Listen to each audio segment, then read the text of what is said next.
Welcome everybody to ringside at York Hall. No better place to be on a Friday night, and it's an exciting night too because it's the first ever Golden Contract. We've got the 4 quarter-finals at featherweight coming up later on, but first of all we've got some undercard action, so let's get on with that and hand over to our MC, Terry Kavanagh.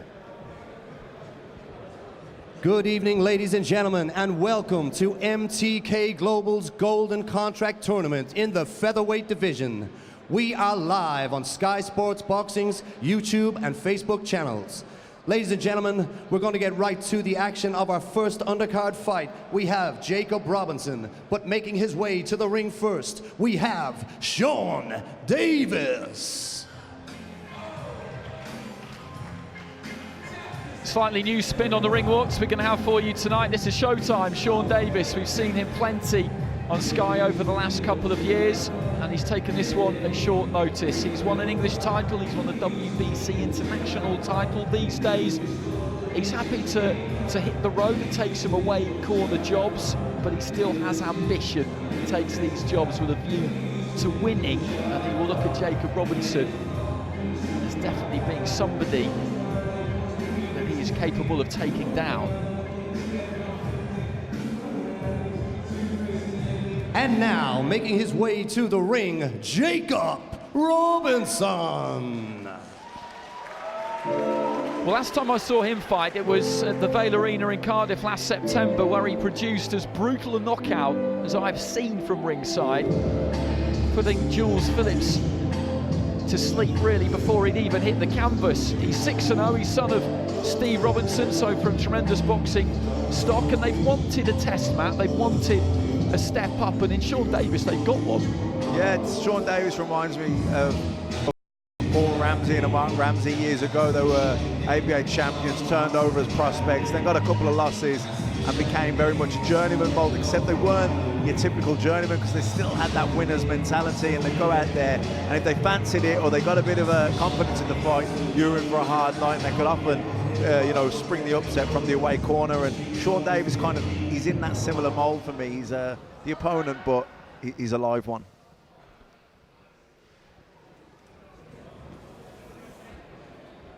Ladies and gentlemen, we are going to kick it off with 8 rounds in a featherweight contest. Your referee at the bell, Mr. Jeff Hines of Royal Town of Reading in Berkshire, and your timekeeper, John White of Harroweld. Introducing first, fighting out of the red corner. He officially weighed in at 9 stone, 10 pounds and 2 ounces, with a professional record of 14 wins and 6 losses. Tonight he wears the white and black trunks. Birmingham, England, please welcome Sean Davis. And introducing his opponent across the ring in the blue corner. He officially weighed in at 9 stone, 4 pounds and 4 ounces. He brings to the ring a professional record of 6 wins, 2 by way of knockout and no losses. Tonight he wears the yellow trunks from Cardiff, Wales. Make some noise for Jacob Robinson. Referee will now give his final instructions to the boxers. Gentlemen,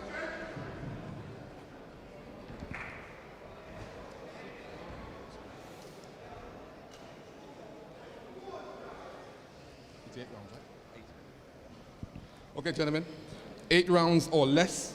Protect yourselves at all times. Obey my commands at all times. Touch gloves. Good luck to you both.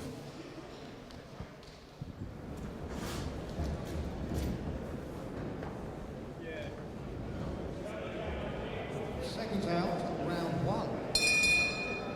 So here we go, 8 rounds at featherweight, and we've got Sean Davis there in the black, white and gold, Jacob Robinson in the yellow. And as we were pointing out, this is an interesting fight because Robinson's undefeated. There's a bit of noise around him, people are excited about him. Obviously there's a story because of his dad Steve, who was the Cinderella man, WBO featherweight champion, took that fight on 48 hours notice, won and went on to have a very good reign. But against Davis, he's in with a really experienced, seasoned fighter who has won things. He's won an English title, he's won a WBC international against Paul Economides, lost to Gamal Yafai and lost to Tommy Ward as well, but they are two very, very good fighters. We saw him against Kez Ashfaq in Liverpool at the start of August when he was in the away corner.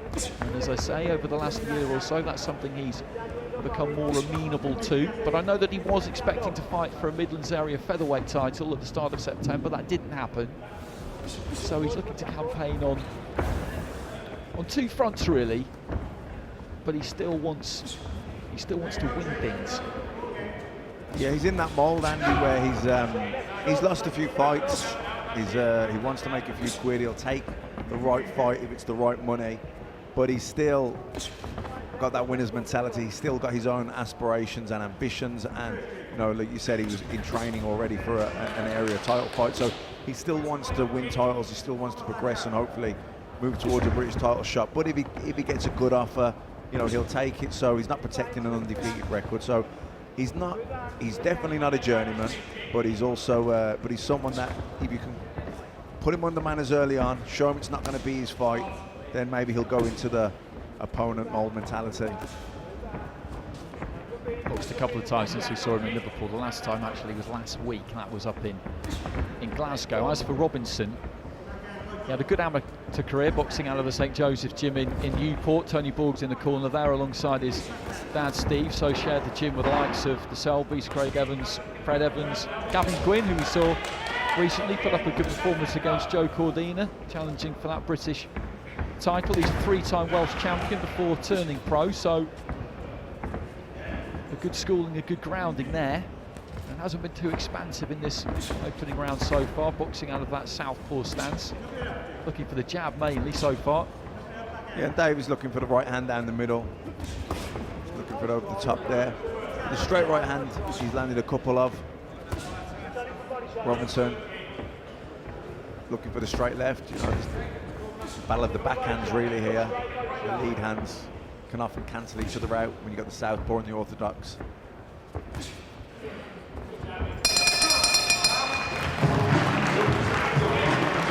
So the first round in the books for Robinson. He might be thinking about pacing during the course of this fight because it's the first time he's been in over 8 rounds, and looking at Davis, I think they should probably expect this to go the 8 rounds. Tony Borg slipping through the ropes.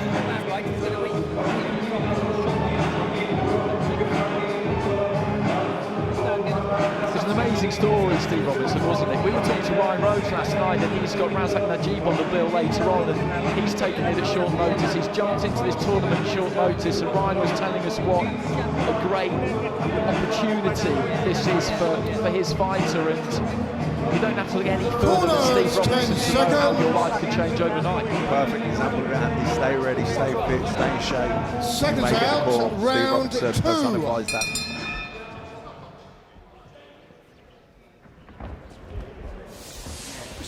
So into the second, the schedule for 8, featherweight division.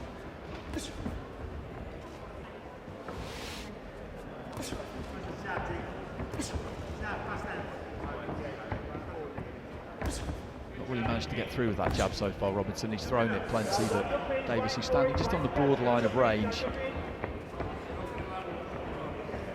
There was a lead right hook, kind of screw shot almost, that he scored the knockout with against Phillips last time I saw him. When you do something like that early in your career, you don't want to get too carried away with the idea that you're some kind of murderous puncher, because it's not necessarily the case.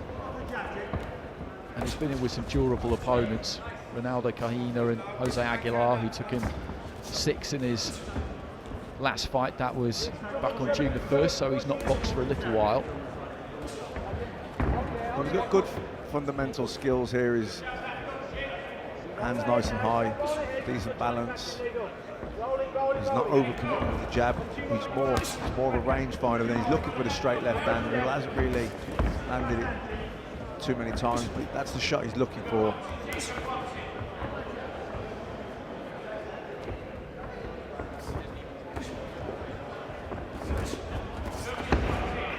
There's that lead right hand from Robinson. That was a decent shot.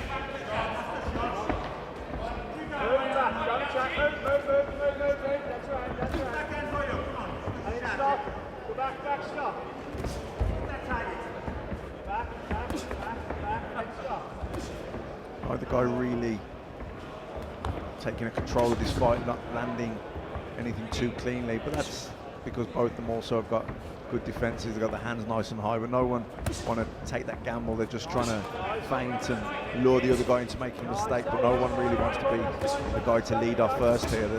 So they're both trying to counter-punch each other. Well, Gamal Yafai against Sean Davis had a lot of joy with body punches. That's how he won that fight in the end, and Yafai is a very good fighter, as we know, and he's got some power. But Davis, when you look at the way he's set up, it does expose that rib cage a bit. Robinson might be advised to go downstairs, which is something that he's not really done yet. Round you go. Change direction. Come this way. Back in.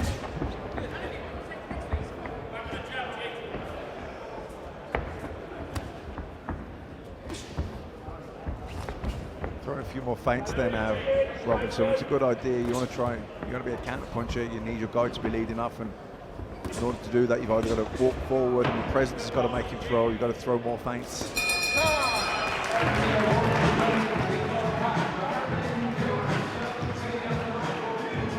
Sean Cogan into the corner there with Sean Davis.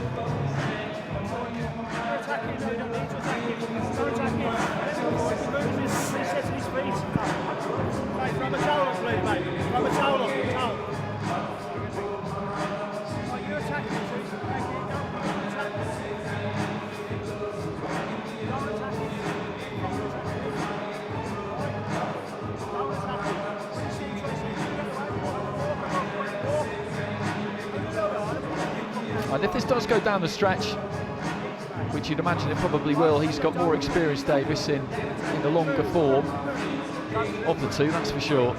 Corners, 10 seconds. Seconds out, round 3.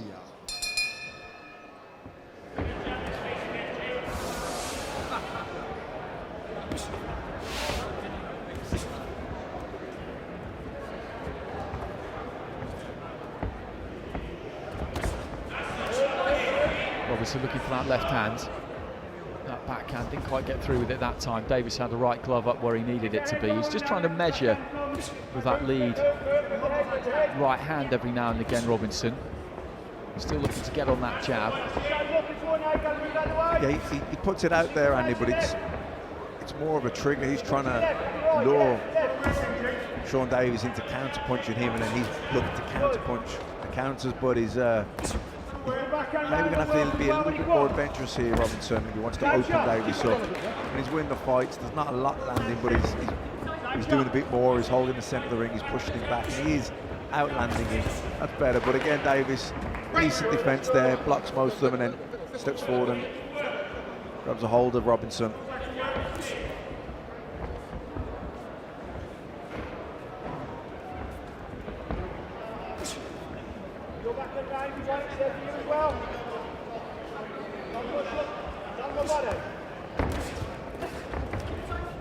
You've got someone who's more cautious like Davis. You've got to open him up. You've got to throw more feints and probably put more combinations together as well. Single shots against a guy like Davis, who's very good defensively. You're not going to land too cleanly. I think he's got to mix things up. He's got to go head and body, and he's got to punch in combinations, Robinson.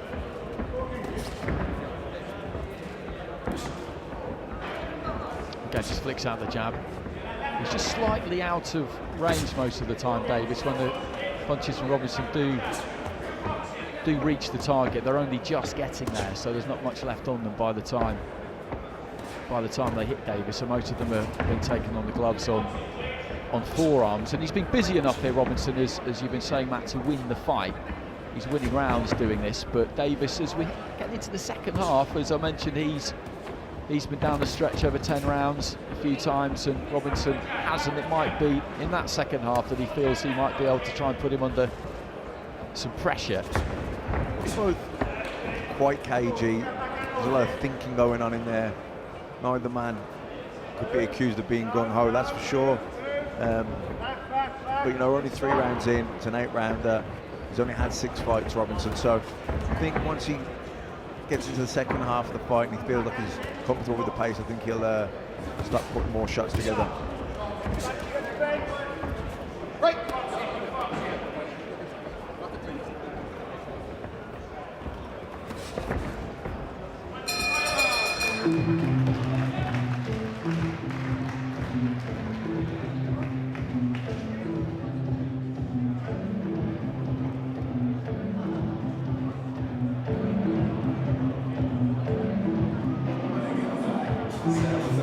Well, that's a scene at your call. This place will gradually fill up over the next hour or so. Tony Morgan, Steve Robinson in the corner. I've seen so many father-son combinations in boxing over the years, quite a few from South Wales. So that's what's coming later on Sky Sports Action. The Golden Contract, a new tournament we've got for you this season at featherweight, super lightweight and light heavyweight. And tonight it's the quarterfinals at featherweight, and it's been an interesting week already. Seconds out, round 4. An interesting week. Not in the least, because Robinson was actually supposed to fight Razak Najib in this fight, but then one of the quarter-finalists, Mexican fighter Carlos Aruco, was taken ill yesterday. He couldn't make the weight, so he dropped out of his quarter-final against Tyrone McCullough. And Najib, who was the #1 reserve, got a telephone call. He and Ryan Rhodes, his trainer, on the way down, and they were just put on standby. They were alerted to the fact that they could be into the tournament proper, and they got another call a few minutes later telling them that they were in. And this is a huge opportunity for him. We had the draw earlier in the week, so nobody knew who they were fighting until that was done on Tuesday. So it's just a new feel, a new look to it, and Robinson just letting his hands go a little bit more there. Yeah, that's better from Robinson. Not only is he letting his hands go more, there's a bit more authority behind those shots. He's planting his feet and he's digging them in a bit more, looking for the left cross to the body as well. That's a good shot for Robinson. That's the shot I'd be encouraging him to throw. Look for that left hand into the solar plexus of Davies. Does carry his elbows quite wide. He does leave that gap there. Robinson should be trying to exploit that.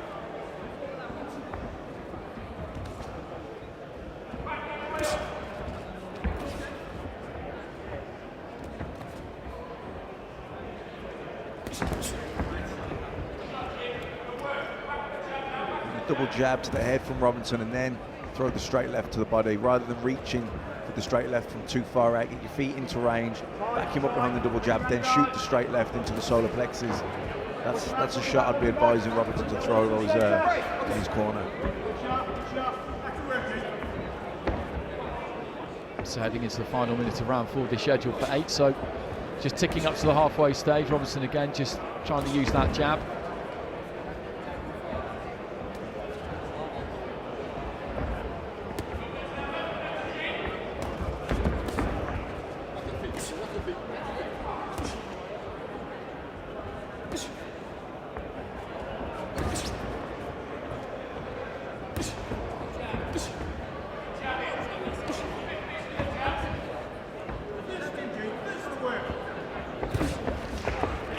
Davies just springs forward there, looking for the right hand. Every now and again, he just closes that gap really quickly. Robinson looking for that left. Much like the jab, so far it's getting there sometimes, but it's not really having any kind of impact on Davies. But well, they're more range finders really, and he's flicking the jab out. He's jabbing the lead hand of Sean Davies, just trying to touch, trying to gauge the distance. Then every now and then he'll do that quick two-step, push him behind the double jab, and he'll fire the straight left down the middle. So midway stage, this 8-rounder at featherweight.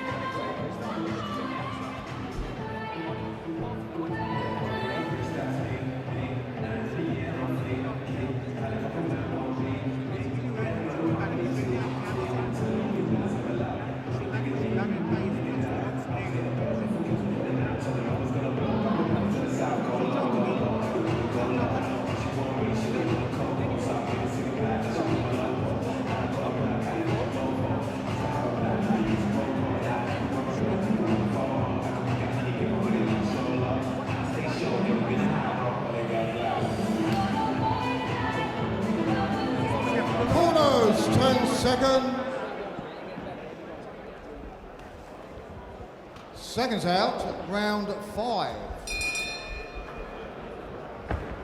So into the second half we go. They're scheduled for 8 at featherweight. Jacob Robinson and on the right hand side there in the yellow.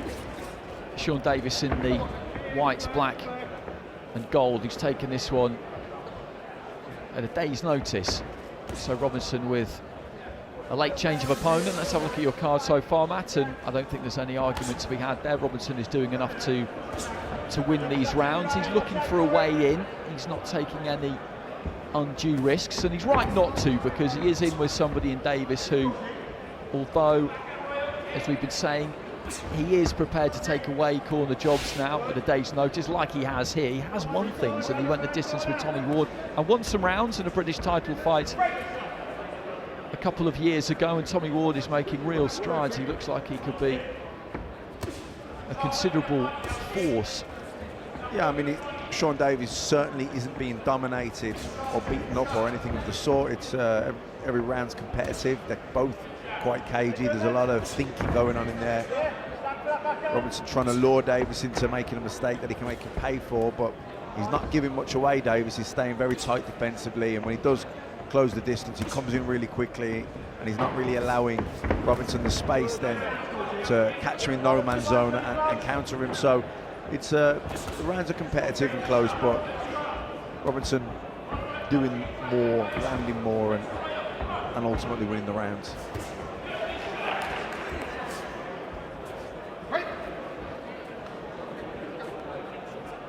Jeff Hines just getting in and breaking them, telling Robinson to keep his punches up. There was a left there close in, which was maybe a little bit low.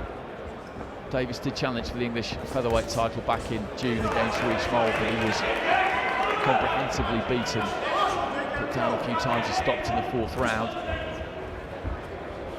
Again, a left hand close up there that was maybe a bit on the low side, and Davis just suggests that to the referee.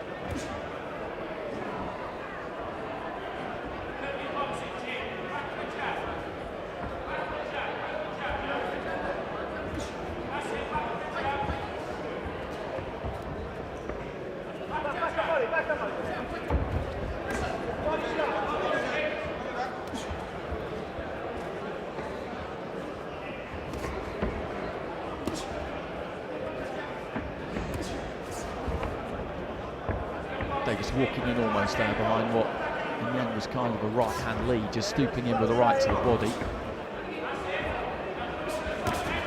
A decent right to the body from Davis, but he needs to put something with that. He needs to finish upstairs with a left hook or even a straight left.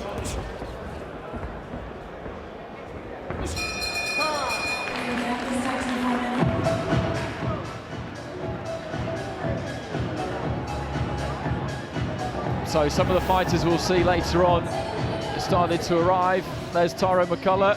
He's up against Razak Najib. He didn't get any choice at the draw earlier in the week. It was him and Carlos Arujo who were left, and that's who he thought he would get, but it was changed yesterday to Najib, and he's good fun, Tyro McCullough. And Jazza Dickens, you could say exactly the same about him. He's been very, very relaxed all week, all smiles. His opponent Carlos Ramos wanted to have some kind of confrontational face-off yesterday. He was in that kind of mood, and Jazza Dickens just killed him with kindness, really, pulling him in for a hug a couple of times, and it was all quite comical. But when the bell goes tonight, both of those two will be 100% concentrated on winning this and progressing in the tournament. So into the 6th. Good to see Robinson just try and turn the screw a bit in round 6, 7 and 8.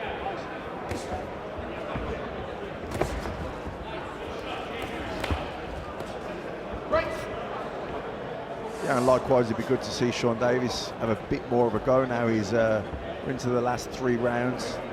He's been the distance over in longer fights, Davis has, so I know he's took the fight at short notice, but you can see the light at the end of the tunnel now. I'd like to see him be a bit more adventurous himself.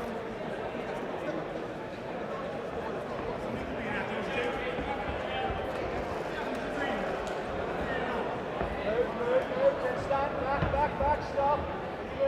And I agree with you, Andy, even that Robinson is won every round on my card, but I'd like to see a bit more devilment in his work, a bit more spite, more combinations. Leading off with that right hand, but Davis just took the feet back.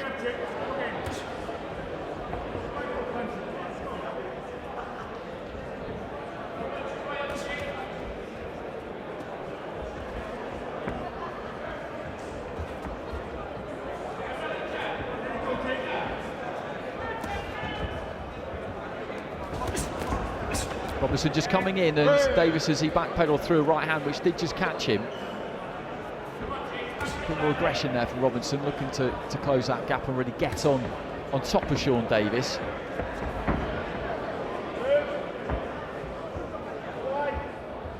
Yeah, he hasn't been prepared to really break the distance. You know, he's hitting the gloves, but he's not getting through the gloves with the second, third, fourth shot. He's just happy to hit the gloves, hit the target, back the rounds. I'd see a little bit more aggression, a bit more spite in these shots now. Really kind of close that distance with your feet, step in behind the punches, and try and put some power behind these shots.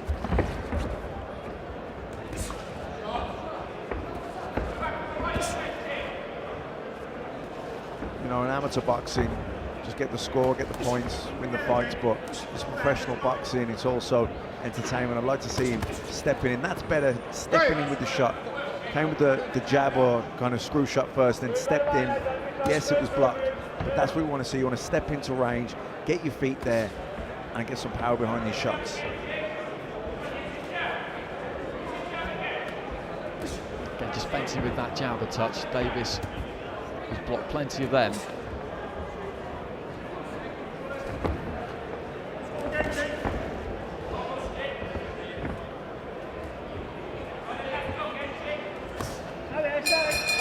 Right hand to the body there from Davis to finish the round.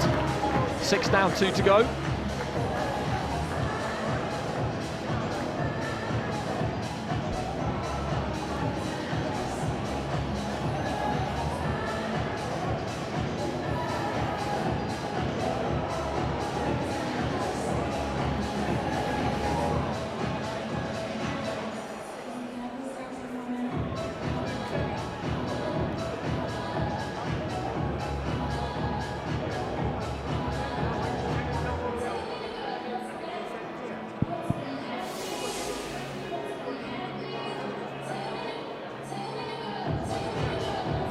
We'll be seeing Tony Borg again on October the 26th. Lee Selby in with Ricky Burns.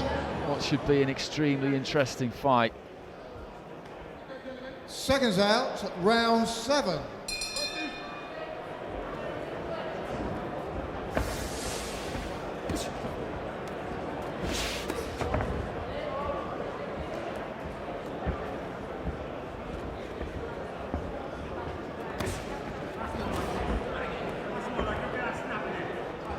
Not quite there with that one, Robinson, but that's better from. That's what we want to see. He, you know, he's been given a few straight lefts down the middle against Davis, starting to maybe parry those left crosses, and he tried to turn that left hand into a hook, long left hook around the back, but Davis seen it coming and got out the way. But that's the kind of stuff we want to see Robinson do. Don't change things up a little bit, you know, don't just be coming straight down the middle with the 1-2 every time.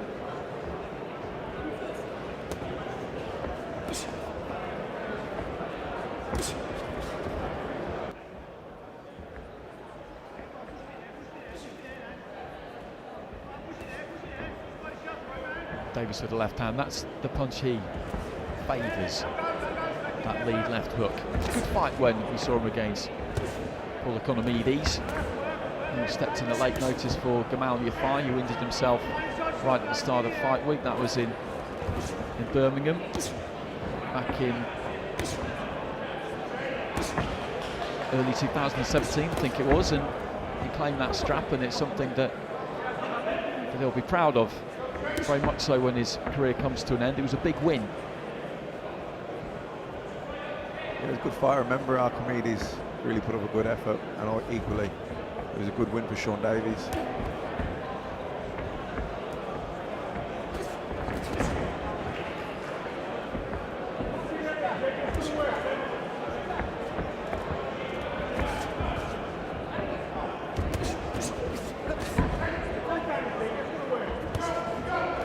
Robinson just setting his feet a bit more there as Davis came in, and that's probably something that he would like to see his opponent do. If Davis were to open out a bit and come onto him, then I think it would make his life slightly easier. Left hand there, the feet crossed a bit, but there was a bit more power on those.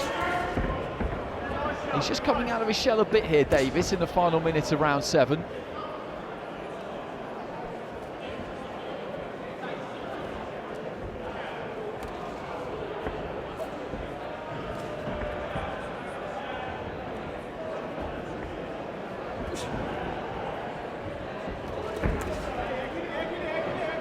Short at a distance there, trying to get him behind the double jab, but Robinson stepping back, keeping it at the distance he wants it. But again, Andy, I'd like to see both men break that distance, close that distance quickly, and get a bit more bite in these shots. Both men just falling short. That was a good left hand from Robinson to finish the round. He did step in there, and you could see that made good solid contact. Probably the best shot that he's thrown in the fight so far. So Sean Davis just away to our right-hand side. He's got one more round to go here, and then his job is done. That phone rang yesterday, early afternoon, around about lunchtime, and he pretty much took it straight away, as I understand it. Yeah, I mean, I've got him losing every round on my card. That said, there were a few rounds that were close. It certainly hasn't been dominated, but just hasn't done enough to win the rounds for me. Robinson, on the other hand, always in control, but would like to see a little bit more adventure there, more combinations. 10 seconds. Seconds out, 8th and final round.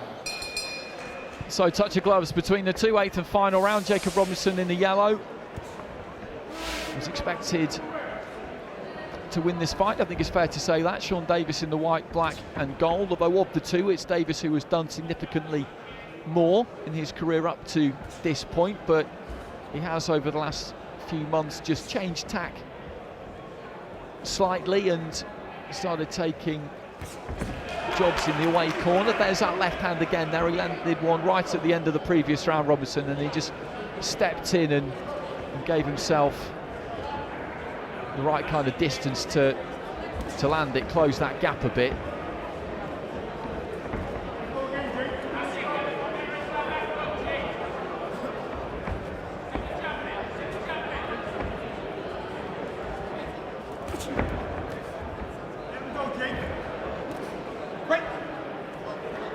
Yeah, it's a fight that's never really caught fire. Robinson's been in control, he looks comfortable. Davis seems happy enough to play his part and get through the rounds, not taking his stick. He took the fight at short notice, so he'll probably feel job done. Look at that left hand again there, Robinson. Absolutely, and you can't blame Davis for that. It's no mean feat taking the fight at a day's notice, particularly over 8 rounds. That's a significant duration, and Robinson again just looking to step in and let that left hand go. Yeah, as the house fighter, as the prospect, the onus is really on Robinson to make the fight. It's up to him really to take the initiative and take the fight to Davis. Davis happy, will be happy when he hears the final bell. He'll just think, job done. I don't want to be too critical of Robinson. He's only had 6 fights and it's an 8-rounder, and Davis is certainly an experienced opponent, so he's probably happy just to bag the 8 rounds, get the experience. But moving forward, you know, this is something that he'll want to look back on and think, well, you know, maybe I could have put my foot to the floor a bit quicker. I still had plenty left at the end of the 8 rounds. I paced it well, but you know, I want to entertain and I want to be able to get guys out of there. Well, this is his first 8-rounder, so that's a box ticked. It's the first time he's boxed outside of Wales too, so that's a new kind of experience for him. Strong looking left hand there from Robinson. Davis just looked like he was trying to move in himself, and it rocked him back on his heels a bit. Yeah, so taking those things into account, all in all, I think he'll be happy with the performance, with getting 8 rounds, with getting the win. And like you say, it's a box ticked.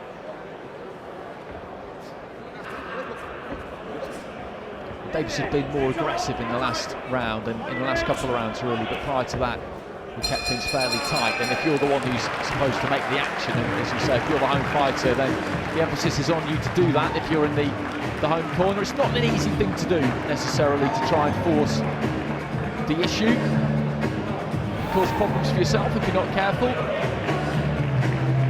But that's a left hand that he had some joy with, Robinson, in the last 2 or 3 rounds. Just stepped in a bit more and punched with a bit more authority was the word you used earlier, and I think it was the right one. Yeah, authority, getting the distance, planting your feet a bit more.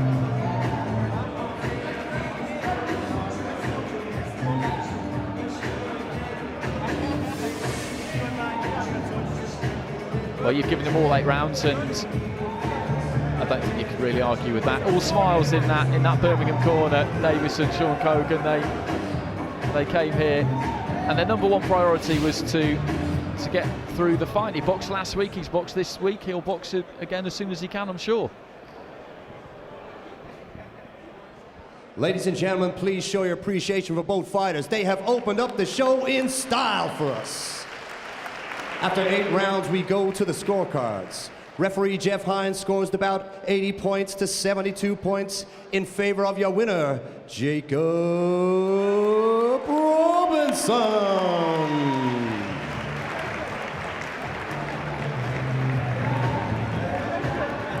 So a win there for Jacob Robinson, and it was fairly routine in the end, but as I was saying there, Matt, it's not easy necessarily to look explosive and dynamic and really entertaining when your opponent has come here really to get through the rounds.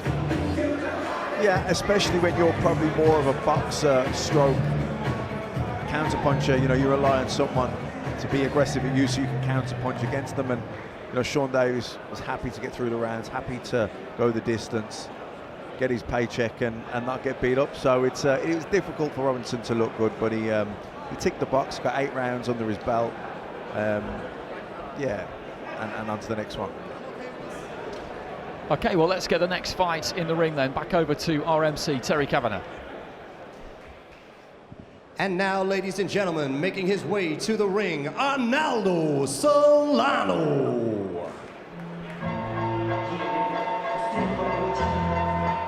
Arnaldo Solano is another one of our Nicaraguan friends who's now based out of Spain, and there are so many of them these days, and they really do a very good job because they're decent fighters, every single one of them, and they give you something. They will try and win if they see an opening. They'll give you some entertainment, and Solano, who I've seen a few times, has been the distance with some good operators in Chazza Dickens, James Tennyson, Gamal Yafai, and he had a dirty old dust-up with Gavin Gwynn as well at the end of June. So he'll be looking to come here and give Sam Gilley something to think about.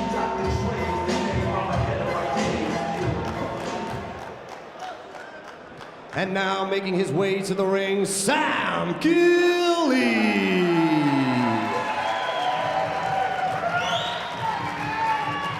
He sold a few tickets, Sam Gilley, and at 9-0 with 4 knockouts, he is the prospect here. He is the home fighter. He's been signed by MTK fairly recently. This is his 2nd fight with them. So far, his biggest wins come against Ryan Toms, a former Southern Area champion, but a fighter who is a bit like Davis, Sean Davis, taking jobs in the away corner these days. So this is a fight that Gilley is expected to win against Solano, but as outlined,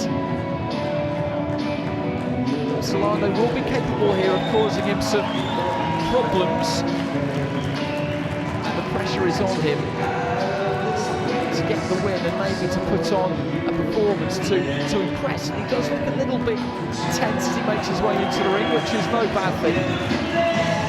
No, he's a local lad, Andy, and he's sold tickets, so he's undefeated. He'll want to put on a show here.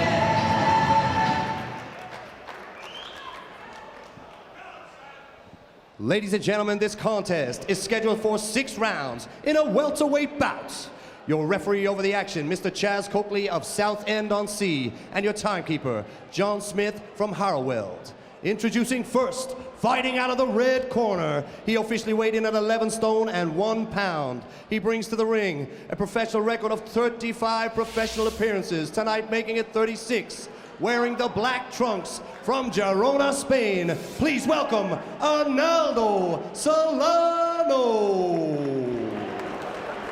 And introducing his opponent across the ring in the blue corner, he officially weighed in at 10 stone and 10 pounds. He brings to the ring a professional record of 9 wins, 4 by way of knockout, and no losses. Tonight, wearing the trunks from Walthamstow, London, England, please welcome Sam Gilley. Referee Chaz Coakley will now give his final instructions to the boxers. Boxers. Okay, fellas, I've already spoke to you both. Come in, keep them punches up. Don't put the heads in. Touch gloves, good luck.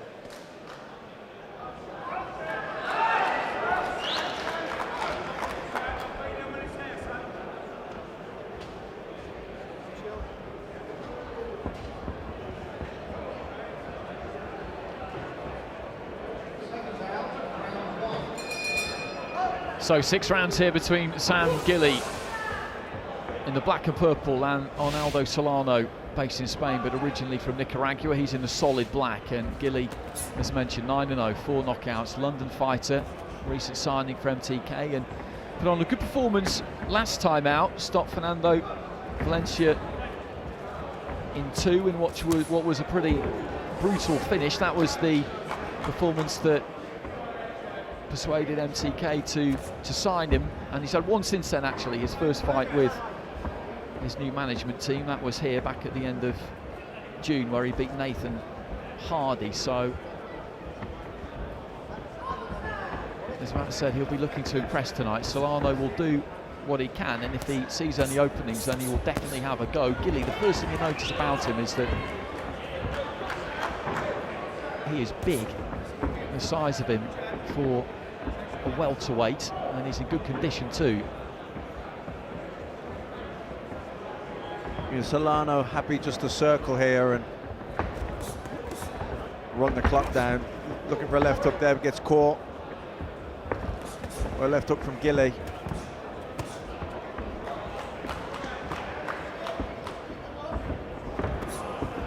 Looking for that left hand to the body there as well, Gilley. Solano's expending quite a lot of energy here in the opening first half of round 1, just trying to skirt across those ropes and stay out of the way. A kind of strafing right hand there from Gilley, looking for the left to the body there again too, and early signs here are pretty encouraging for the Magic Man, as he calls himself. Yeah, Solano covering a lot of ground here in the ring. Gilley will want to start cutting that ring off. Doesn't want to follow him round.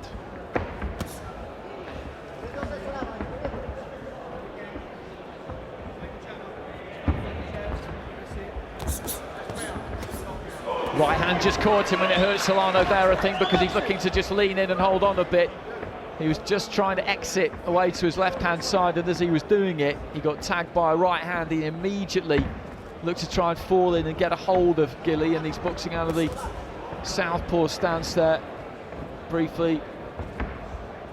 Solano now back to orthodox and doing everything he can, really, just to try and confuse Gilley, but I think he's feeling these shots. Yeah, I think Gilley, what's important for Gilley, just not to get frustrated. Oh, good left Great hook. left hand there, and that just lays Solano out, and he raises his right hand, Gilley, and Solano looking away to our left. He wasn't going to get up from that, and Chaz Coakley dispenses with the count and gets the doctor in to make sure that he's okay, and they'll just take their time with him here. He's only a few feet away from us, but they'll roll him over onto his side and just make sure that everything is as it should be, because that was a pretty heavy shot, and I think he felt the power prior to that, and then I think was just looking to open out himself, Solano, and throw as he got caught slightly square with the weight on his heels a bit, but it's an impressive finish. Yeah, great left hook, bang on the chin, went down heavy, and it was just as we were saying, that we don't want Gilley to get frustrated. Solano, who was using an awful lot of lateral movement. He literally covered every inch of the canvas, and it was important for Gilley not to get frustrated, not to start loading up or reaching for shots. He just stayed nice and patient, and when Solano did come in and look to unload, he met him with a left hook, bang on the bottom of the chin, and scores a very impressive knockout. And he'll be absolutely delighted here. Sold a good few tickets, got a lot of fans here, and he'll be over the moon with that. And that doesn't happen to Solano very often. In 20 defeats, he's been stopped 3 times. Jazza Dickens couldn't do it. Gamal Yafai couldn't do it. James Tennyson neither, but they're at lower weights.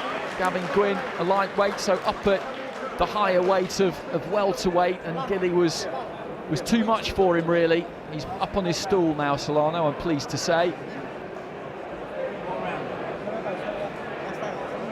But he was caught by one there, and we heard prior to the fight that Gilley had some ability, that he certainly had some power, and we saw the evidence of it here. Yeah, he was looking for the body shot through the left hook to the body, and then finished up top, bang on the chin. And Solano went down heavy. We see it again in the replay. Yeah, it was a left hook to the body, then switched it upstairs, landed bang on the chin of Solano, and that was a very impressive combination, and he gets the knockout. And it was good because the thing for Gilley, what I was impressed with the most, and he stayed patient. When Solano was skating around the ring, being awkward, being evasive, being negative, wasn't looking to engage at all with Gilley, so he had to be patient to cut the ring off. But when Solano did stand his ground and looked to trade off with him, he took his chance and he doubled up that left hook, body and head, and the one that finished it bang on the chin. Sweet knockout. He just got through with 2 or 3 prior to that. He was just tracking him down, just beginning to catch him, and that will endear him to the fans even more. Let's get the final particulars from Terry Cabinet. Ladies and gentlemen, referee Chaz Copley called a stop to the action at the official time at 2 minutes and 49 seconds of round number 1, declaring your winner by technical count out, Sam Gilley. Well, that's very much what they came to see, and he delivered for them. So it's been a couple of impressive finishes in recent times from Sam Gilley, and as I say, he got himself into very good shape for this fight physically. He certainly looks the part, so interesting to see what is next in the plan for him. He's down ringside with Andy Scott. Sam, massive congratulations. Solano doesn't get stopped very often. Just how happy are you to get him out there inside the distance? Yeah, buzzing. It's what he's been saying to me in the dressing room, relax and the shots will come a bit quicker than I thought, but yeah, over the moon. Don't get paid for overtime, do you? So it's good. Cleanest and best knockout of your career. We can get you to talk us through it here if you have a look down at the monitor. Yeah, 100%. Left hook, wasn't it? Yeah, you see set it up there. Boom, yeah. Nice and short. Been practicing that in the gym. Short stuff. Everything in my last fight was a little bit wide, a little bit wingy, so that shows improvements straight away, so yeah, buzzing. You obviously got power at this weight, but the big question is, how on earth are you making welterweight at your size?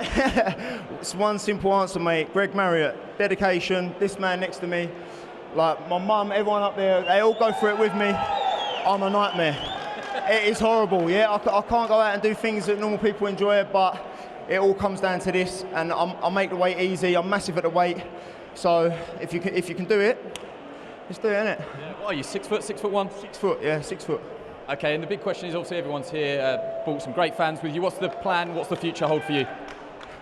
You better ask this man, Mr. Lee Eaton.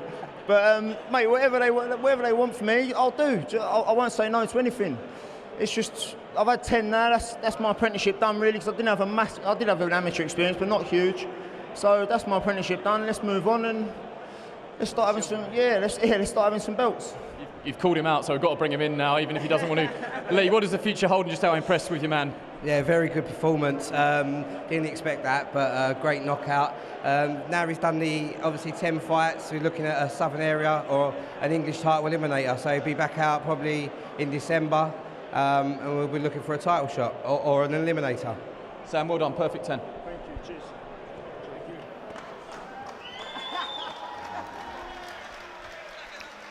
So a lot to like about him, a lot to like. He sells tickets, which will always endear you to your promoter as well. And he clearly lives the life, and I think that's a realistic aim. Before too long to look for a kind of area title or some kind of eliminator for the kind of level that Lee Eaton was talking about there, and he'll be able to get straight back in the gym without too much delay. So let's get our next fight in the ring. Back to Terry. Ladies and gentlemen, now making his way to the ring, Rod Douglas Jr.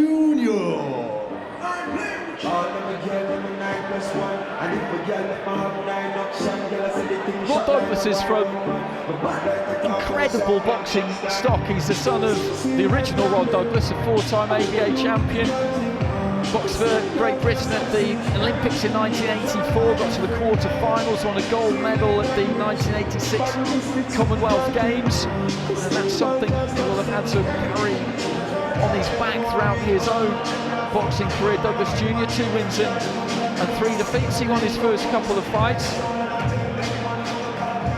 but since then he's taken 3 jobs in the away corner, and that's that he's trodden once again this evening. 32 years old now, London fighter from Bow, just down the road.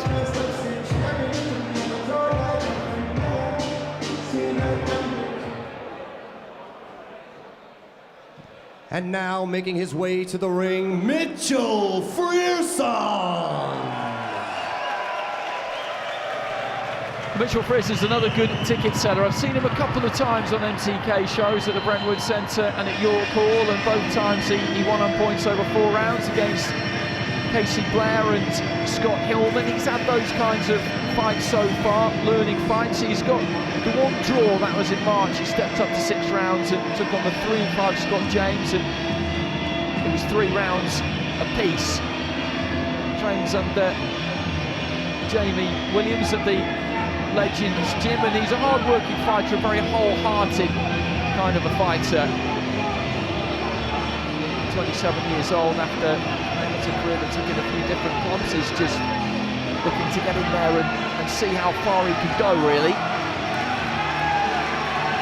I think this fight is certainly happening in the right venue, Andy. 2 guys from the East End, Hornchurch and Bow, and here we are in the York Hall. Couldn't make it up.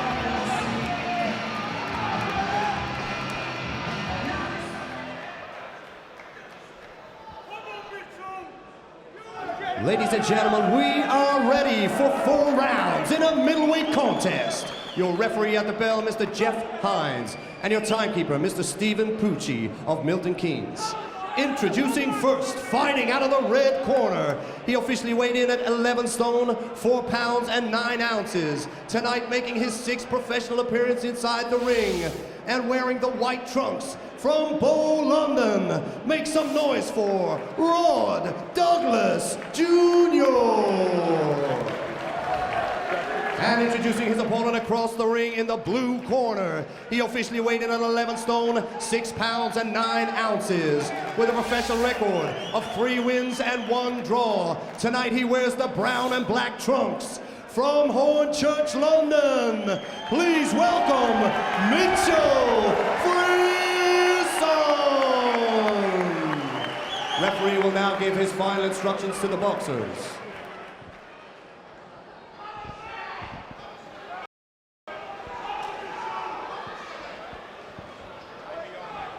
Okay, gentlemen, 4 rounds or less. Protect yourselves at all times. Obey my commands at all times. Touch gloves. Good luck to you both.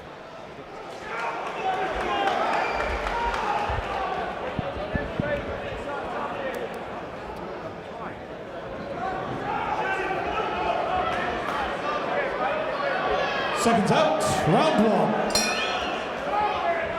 So into the first round, they're scheduled for 4 at super welterweight. Mitch Frierson in the silver, Rod Douglas Jr.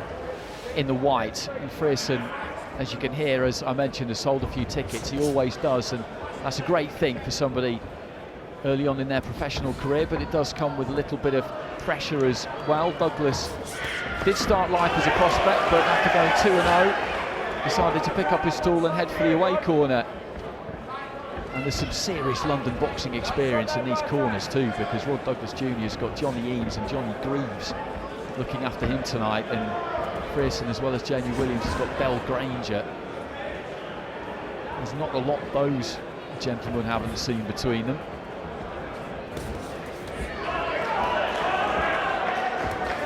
He's a real East End affair, Johnny Eames.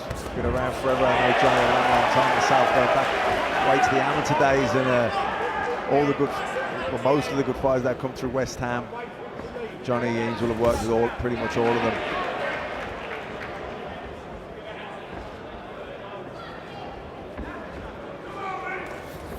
Douglas is leading off with the left hand there.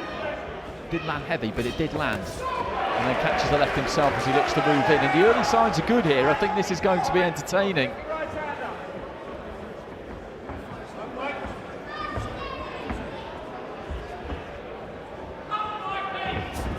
Douglas, when he does come in, his chin comes up a little bit, and I think Frierson will look to exploit that, look to finish his combinations with a left hook.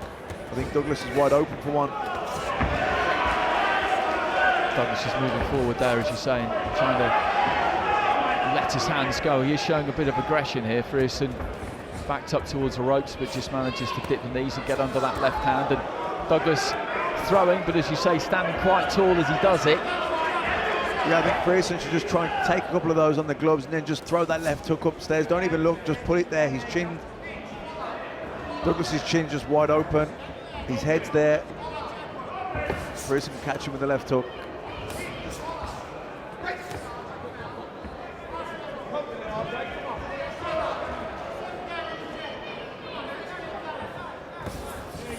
Jab there from Frierson as Douglas really just kind of walked in.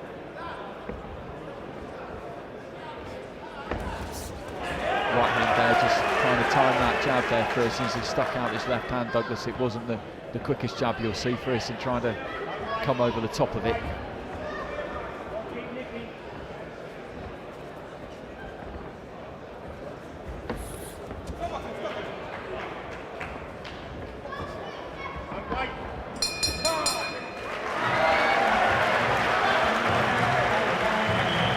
So first round down, Douglas makes his way over to the corner. There's Johnny Eames, as we were talking about earlier on.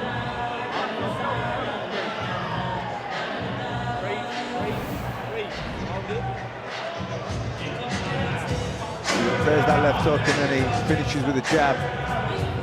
Douglas, when he comes forward, he lifts his chin up, he's wide open for a right hand over the top, or when they are exchanging, even a short left hook upstairs from Frierson would land cleanly on Douglas's chin.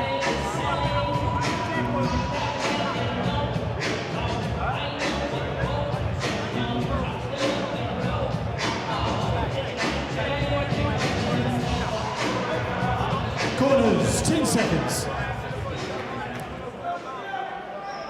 Seconds out, round 2.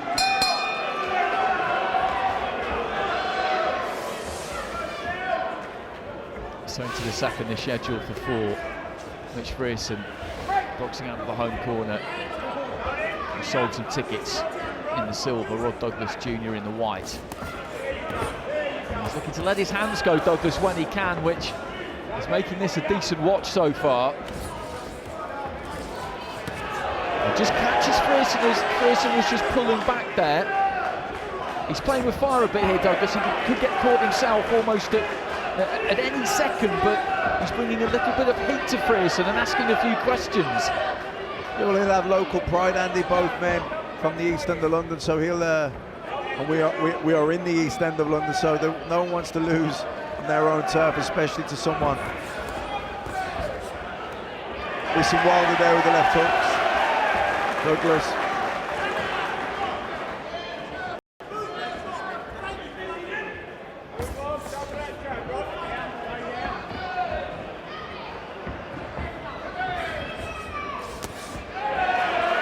Left hand there from Frierson. Not sure how cleanly it landed. It was kind of on our blind side. Douglas had his back to us. Left hand there from Frierson. Definitely did land. Highish on the head. Douglas wide open, Andy, as he comes pulling forward, throwing shots. I mean, it's exciting for us, but he's leaving his defences wide open. He's coming forward, he's letting his hands go, but he is wide open for the counter, so Frierson can just stay nice and tucked up, keep his own chin down. Doesn't even have to look for it, just throw that short left hook upstairs, and it will land.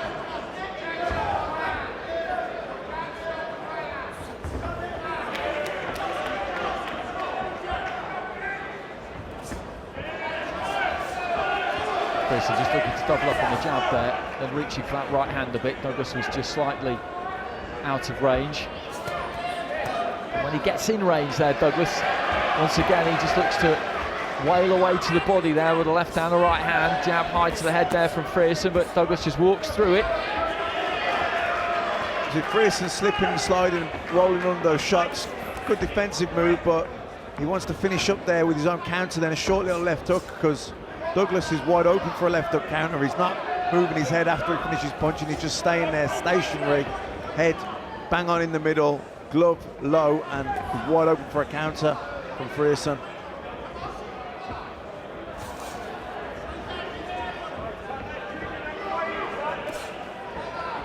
Good jab there from Frierson. Bit of snap on that one.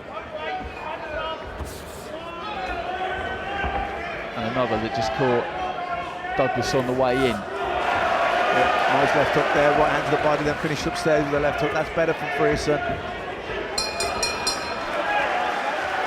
Decent finish to the round there from Mitch Frierson in the opposite corner as Douglas makes his way back to the corner.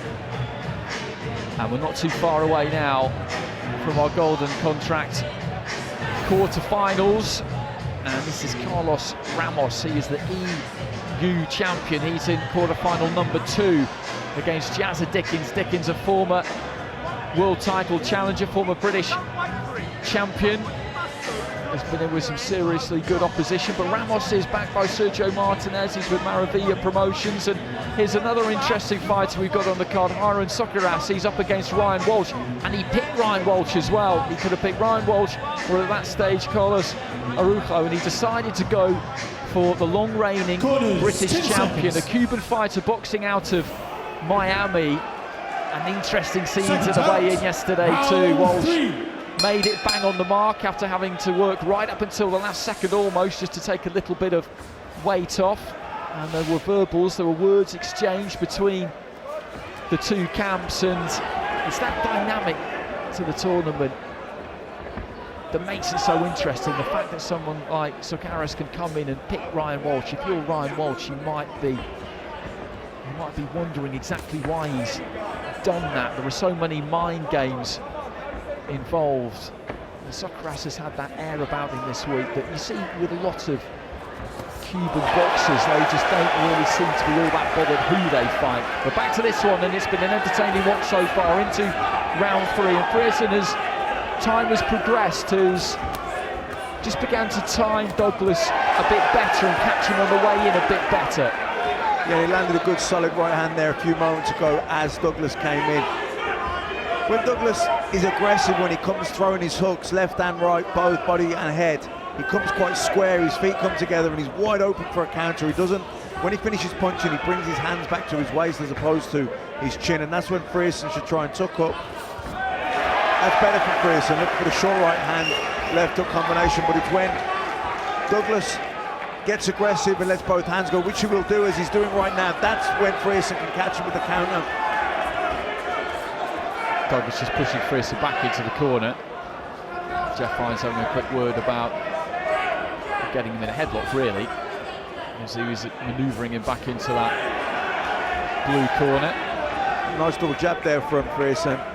Oaks didn't put a right hand on the end of that. There's a good right hand from Frierson. Douglas got home with the right hand himself there, though, just chopping down. Frierson tucked that chin in pretty nicely, so it didn't really do a lot of damage, but he has found a target at times here, Douglas.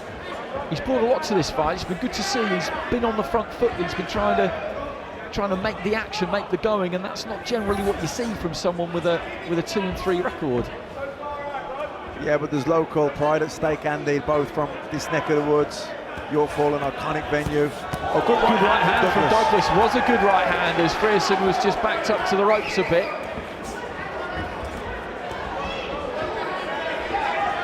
Slight nick on the corner of the left eye there of Frierson, I think. Nothing major, but you can just see there's a little bit of a scrape, and Douglas is enjoying this. I think he's feeling that he's having a good spell here as we enter the last 30 seconds of round 3. Nice left hand there though from Frierson in reply. Yeah, I think Douglas hurt Frierson to the body and then backed him up and started to fancy it. Frierson come back with a good stiff jab. This is really heating up now. Again falling short there, Douglas, and Frierson just stepping back, countering him with a nice jab. Again, good move. It's that range, that distance. Frierson has a better control of it. Douglas lunging in, getting caught with the counters of Frierson. Well, just a slight abrasion almost, you might describe that as. Delgranger just looking to get to work on that. It's nothing too serious, and in any case the blood's running just clear of that left eye, so... Yeah, there's a nice right hand there, just blocked. Douglas, as he lunges in, just nice short right hand. Yeah, I think, I'm not sure it's even a cut, it's more of a graze, a little nick more than anything. See again, Frierson there landing the right hand and rolling out underneath and getting back into the centre of the ring.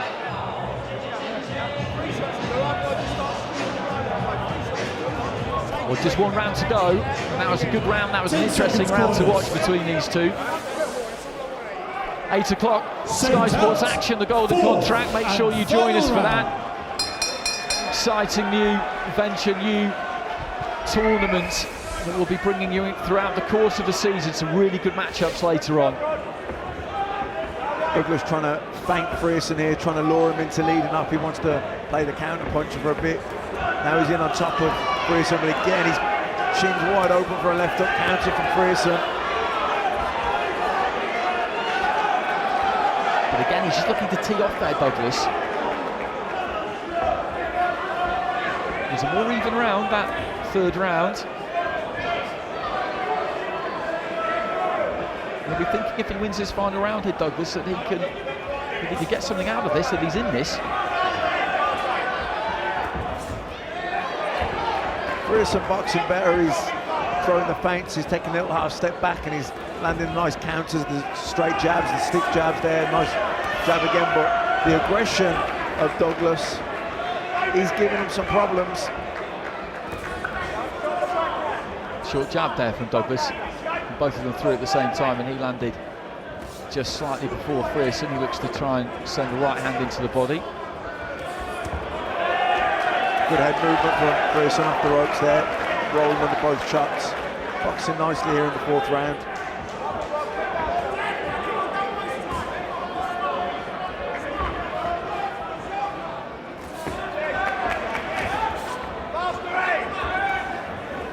Good body shot from Douglas. I think that hurt Frierson. And he's looking to tee off with that right hand again there. Caught the left himself as he was stood tall, as he is wont to do every now and again. But as you mentioned, it was a solid looking right to the body. He's had a bit of joy with that.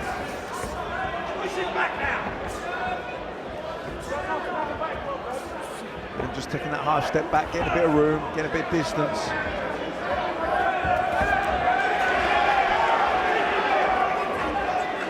Douglas continues to come forward here into the final minute. It's been a good 4 round of this. It's been good to watch.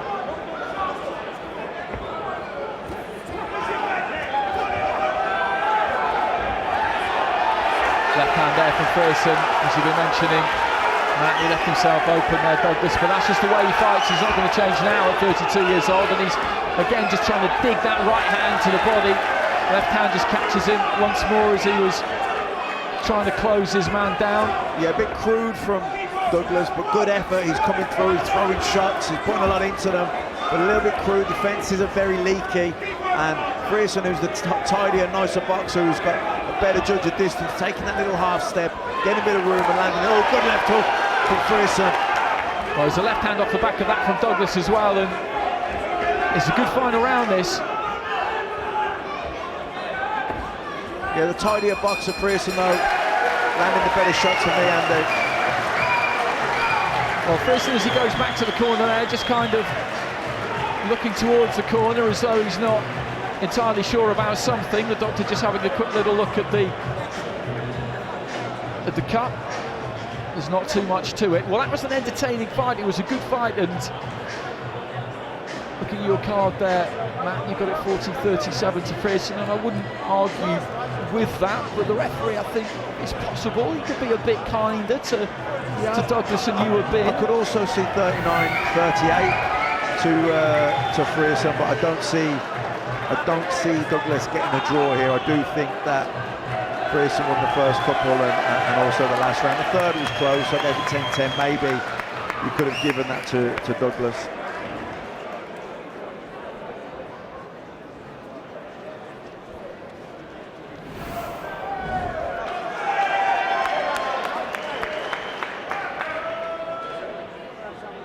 Ladies and gentlemen, after 4 rounds, we go to the scorecards. Referee Jeff Hines scores the bout a close 39 points to 37 in favor of your winner, Mitchell Frierson.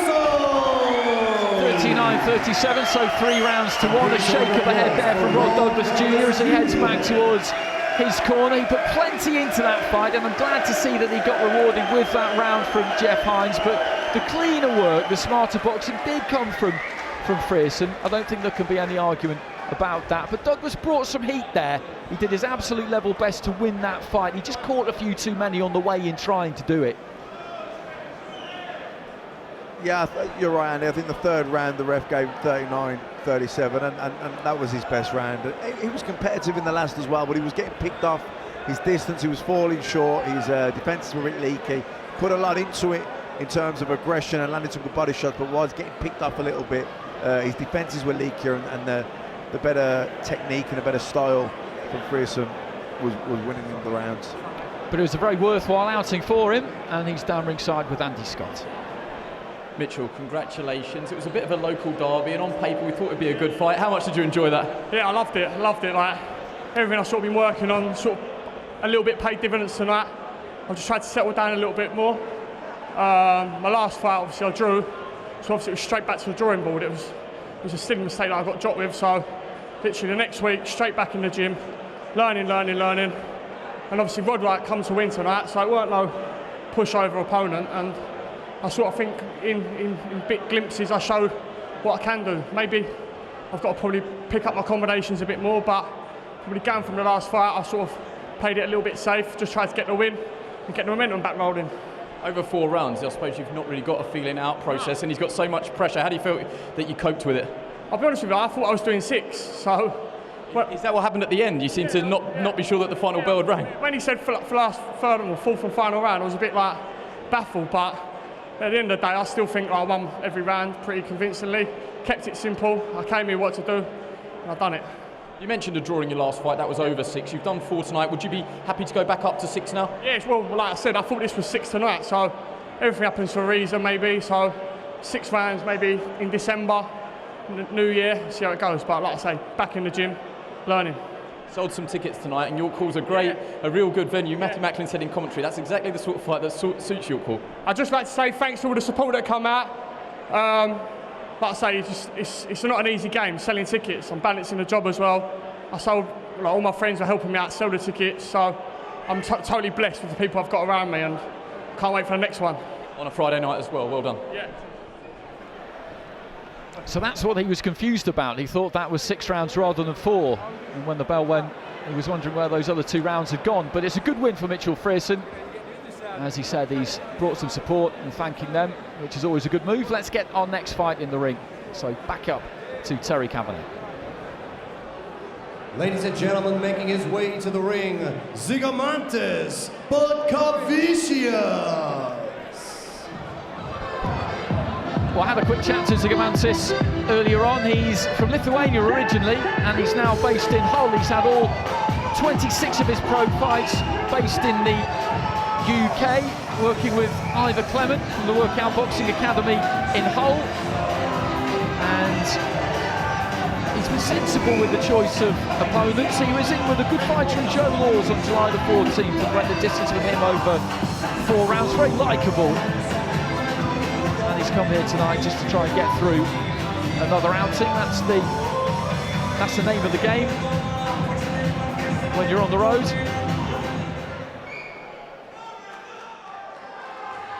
And now, making his way to the ring, Barlow.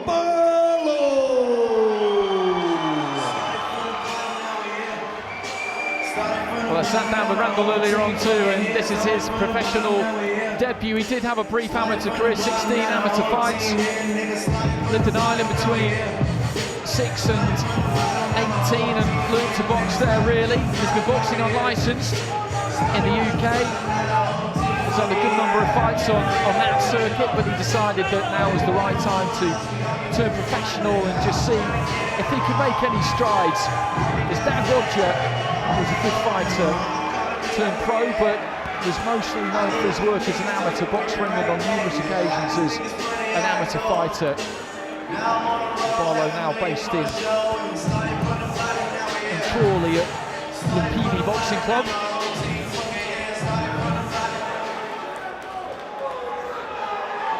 Ladies and gentlemen, we are scheduled for 4 rounds in a super welterweight contest. Your referee at Chaz Coakley of Southend-on-Sea, and your timekeeper, Mr. Stephen Pucci of Milton Keynes. Introducing first, fighting out of the red corner, he officially weighed in at 11 stone, 3 pounds and 8 ounces. Making his 27th professional appearance inside the ring tonight, wearing the blue and silver shorts from Lithuania, by way of Hull, Yorkshire, please welcome Montez. And introducing his opponent across the ring in the blue corner, he officially weighed in at 11 stone, 4 pounds and 8 ounces. Making his professional debut tonight, ladies and gentlemen, wearing the white and gold trunks from Carrickshire, Ireland, by way of Crawley, Sussex. Make some noise for Randall Barlow. Referee Chaz Coakley will now give his instructions to the boxers. Okay, fellas, I've already spoke to you both. Keep those punches up. Don't put the heads in. Touch gloves, good luck.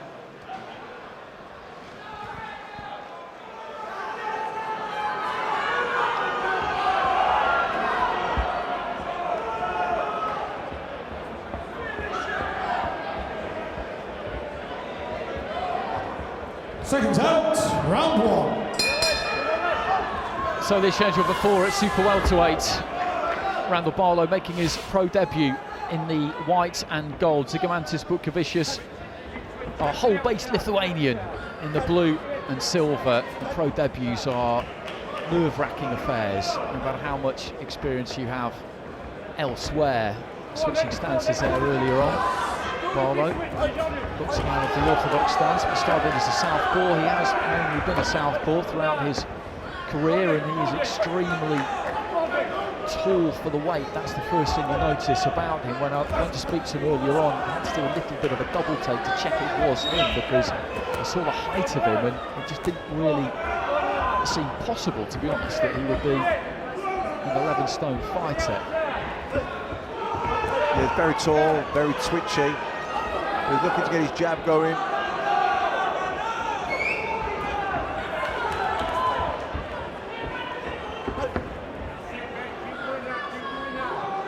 Big height difference here.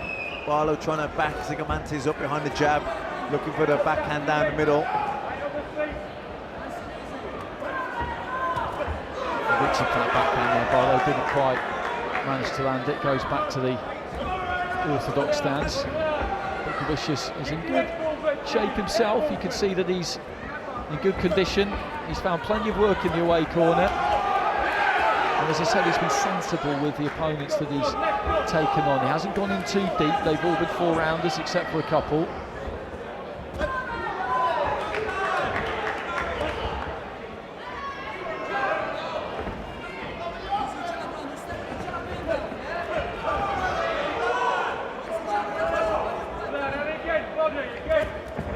We just caught mid-switch there with a kind of winging overhand right from Butkavicius, and he's maybe getting a little bit carried away with switching stances in the opening round here, Randall Barlow.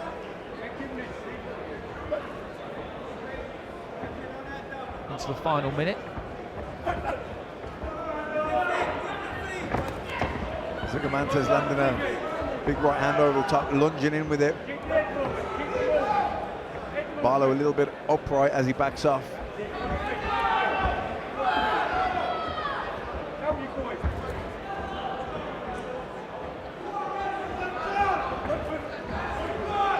That was a nice short little left hand on the inside there from Barlow, and looking just to try and collect with the right as Butkevicius was moving away to his right hand side.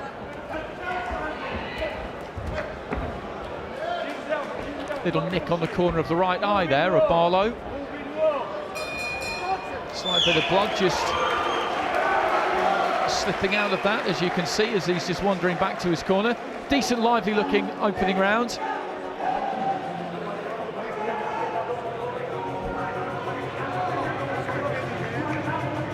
Well, they need to get him sat down and have a look at that and do something about it, but it's sort of taking a while, this.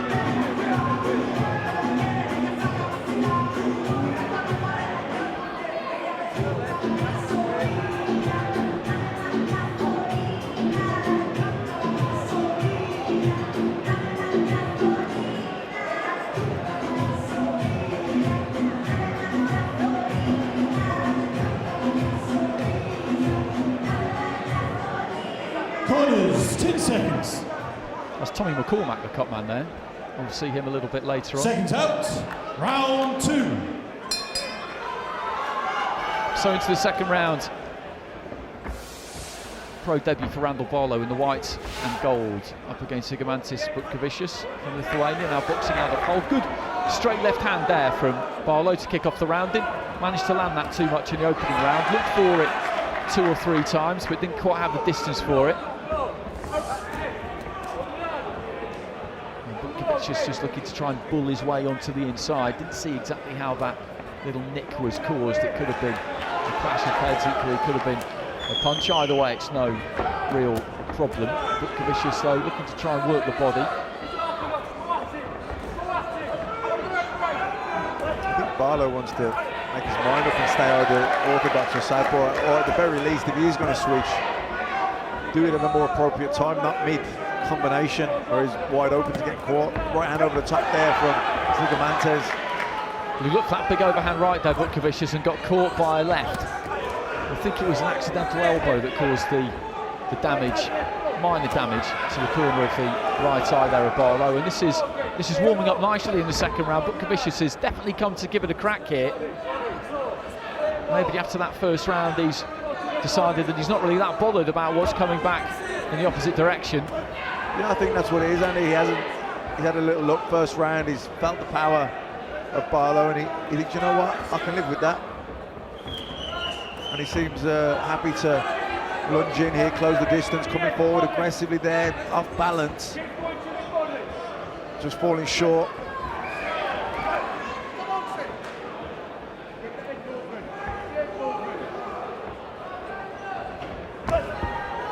Back to orthodox and just stooping in with a left hand to the body, but got caught there as he was coming in.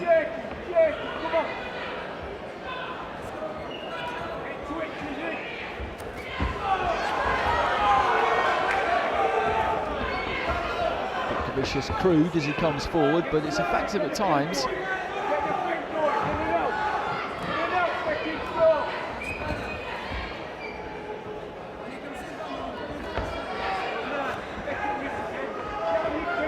Barlow needs to get a little bit closer with his feet, just throwing the shots, but he's out of range, needs to maybe feint a bit more, come in quickly with the feet, but he's got to close that distance.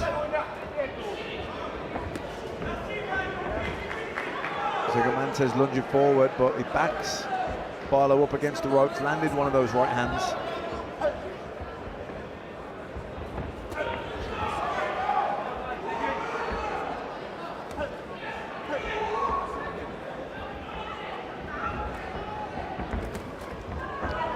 Butkevicius again just trying to muscle his way onto the inside and let go to the body here, but Barlow's covered up pretty effectively there.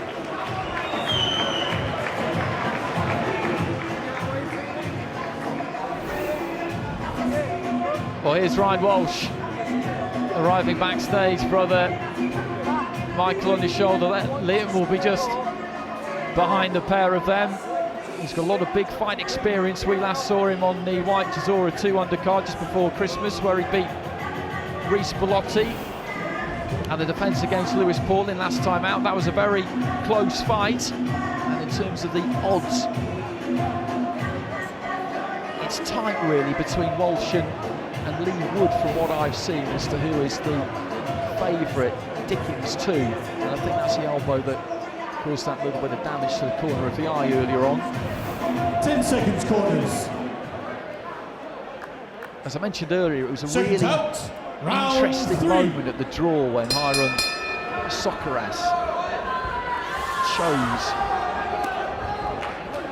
Ryan Walsh. I don't think it was something that Walsh was necessarily expecting. I wasn't really expecting it because his other choice was a Mexican fighter, Carlos Haruko, who has since been unable to compete, but I just thought he was much the more obvious choice for Sokaras to make, but he went the other way. Opening 20 seconds of round 3, and a good start to the round.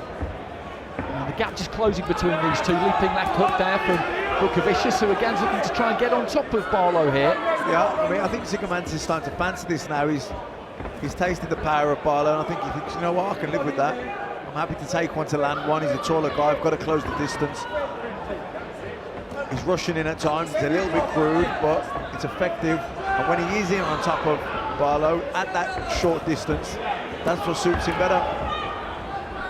Again, just piles in there really, lets his hands go, sinking into the ropes. Barlow probably didn't let much of that through, but he's on the front foot. Good jab there from Barlow, and he needs to use that and catch Booker Vicious on the way in, because even if these clumsy attacks aren't really causing him too many problems, Booker Vicious is the one on the front foot, but that's better from Barlow. Charles Coakley, the referee, just warning Booker Vicious about bringing that head in a little bit low. Barlow steps in and looks for a right uppercut.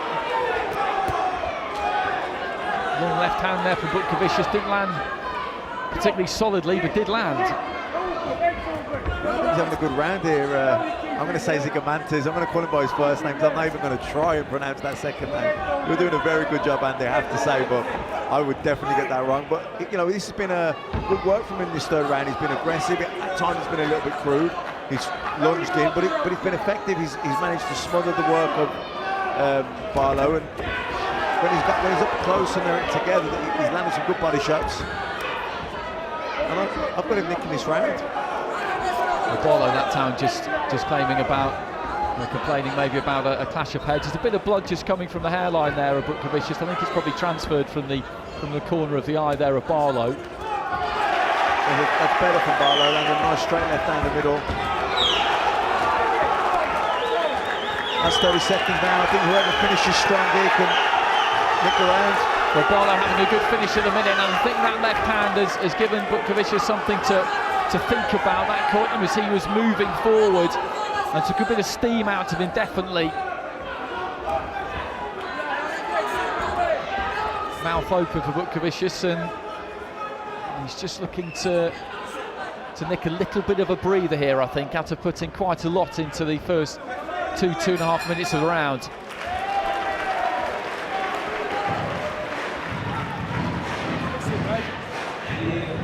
Eight o'clock, Sky Sports action for the Golden Contract. We've got featherweights. Next month we've got super lightweights. After that we've got light heavyweights, and the lineups in all three of the divisions are good. There's some good quality fighters and some rivalries brewing right from the very, very beginning. The prize on offer is a significant one.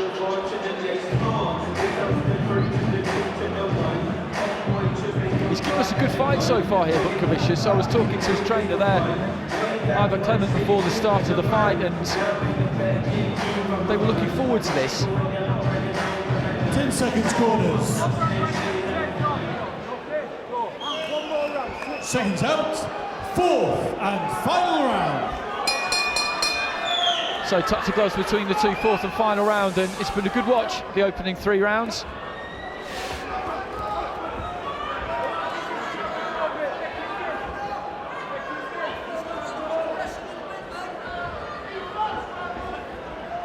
towards the end of that previous round, Barlow had some success and then put his foot on the pedal a bit. And I think he needed to as well, because he is the more disciplined, he is the more refined fighter of the two, but Butkevicius has brought a lot of aggression, a lot of work rate, a lot of proactivity. It's not been all that effective at times, but sometimes it has. And in a 4-round fight, well, if you don't meet that fire with some fire of your own, then you can find yourself in some trouble. Leaping left hook again there from Butkevicius. I think it's been a good fight, and it's been it's ebbed and flowed. Both men have had the success. I think Barlow generally having the upper hand. Good body shot there from Barlow, but certainly Ziga Montez landed some good shots at second round. Had a good second round. The third round was close. What's happening here now? Well, the referee just wanted to speak to both fighters, I think, about the heads potentially coming together and the blood just coming from the corner of the eye there a little bit more freely. Corner of the right eye, that existing cut, and Chaz Coakley's going to have a quick word, I think, about obeying instructions more than anything else.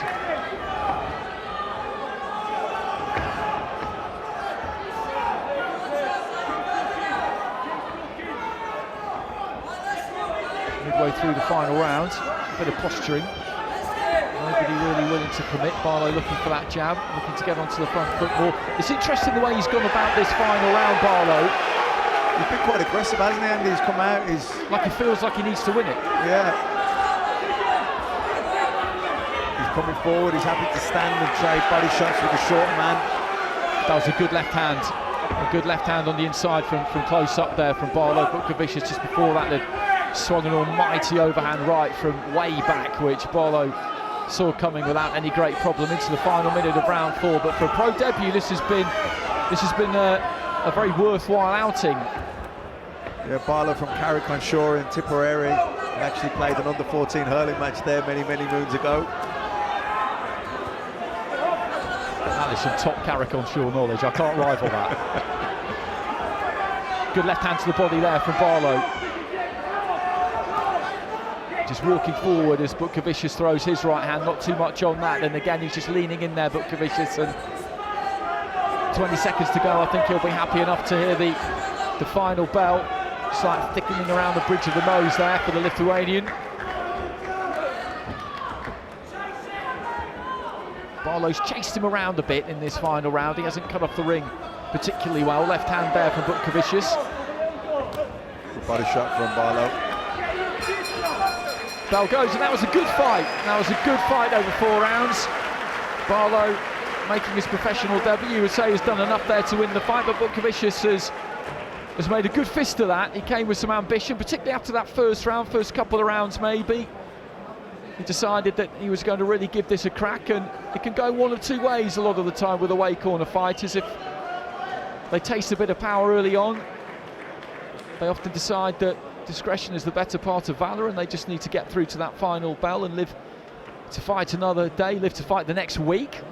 But on other occasions, if they feel like they've got a bit of a chance, then they'll look to put some pressure on and see what they can do, and I think that fight fell into the latter category there for Butkevicius.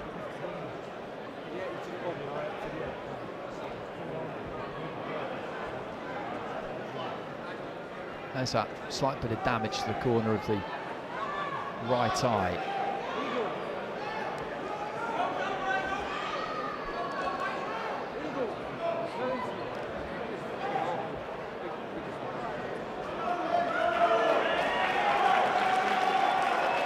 Ladies and gentlemen, please show your appreciation for both fighters. They put on a great show for us.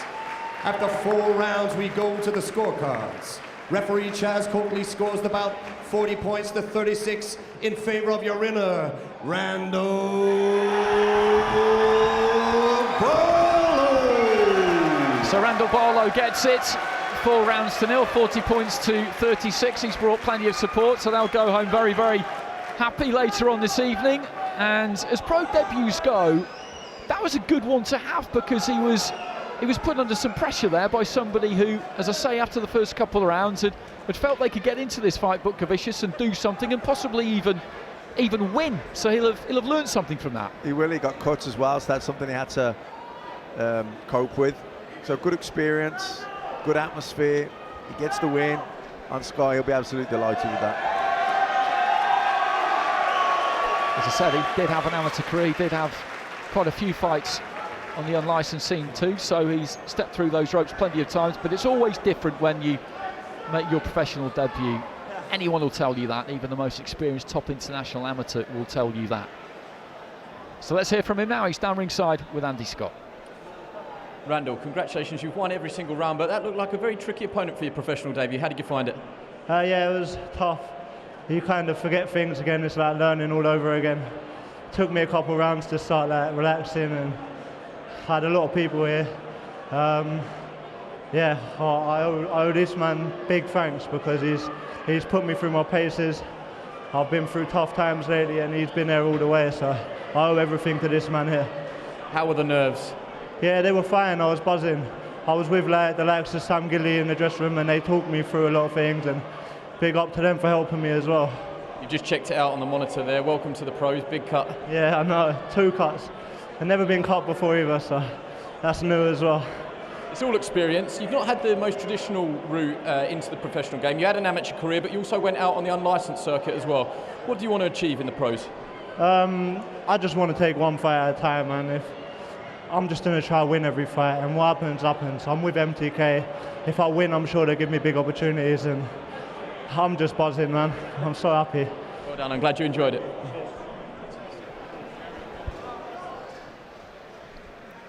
Well, good outing there for Randall Barlow. Coming up later on Sky Sports Action, 8 o'clock. It's the Golden Contract Featherweights quarter-finals, and it's something I've been looking forward to ever since this new competition was devised, and we knew we were going to be showing it. And Jamie Conlon from MTK, former Commonwealth Super Flyweight champion and world title challenger, joins us as well. And Jamie, there's been a real buzz about this.